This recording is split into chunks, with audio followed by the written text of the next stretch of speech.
Truk kontainer muatan besi tabrak warga dan tiang komunikasi di Bekasi, 9 orang tewas. Sebuah truk kontainer bermuatan besi N8051EA terlibat kecelakaan di Jalan Sultan Agung Kota Baru, Kota Bekasi, Rabu 31 Agustus 2022 siang, sekitar pukul 10.30.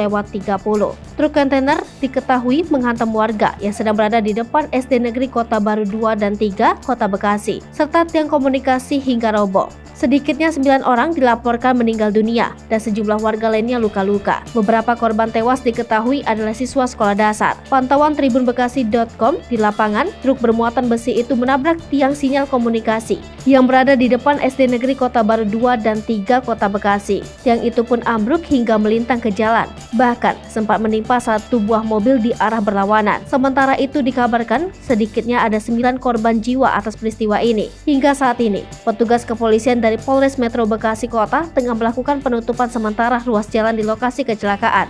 Untuk kendaraan yang akan menuju Harapan Indah masih dapat melintasi, namun hanya menggunakan jalur kiri dari Harapan Indah ke arah Kranji. Akibat kecelakaan ini pun juga membuat kondisi arus lalu lintas dari Kranji ke arah Harapan Indah Kota Bekasi macet total. Beberapa warga pun masih memadati lokasi kejadian, sehingga membuat arus lalu lintas makin tersendat. Hingga saat ini, kronologi kejadian kecelakaan hingga korban jiwa atas insiden ini masih dalam konfirmasi petugas kepolisian Polres Metro Bekasi Kota.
Hai pemirsa Sri Popo TV, jangan lupa komen, like, dan subscribe, serta tonton terus berita-berita terupdate lainnya ya.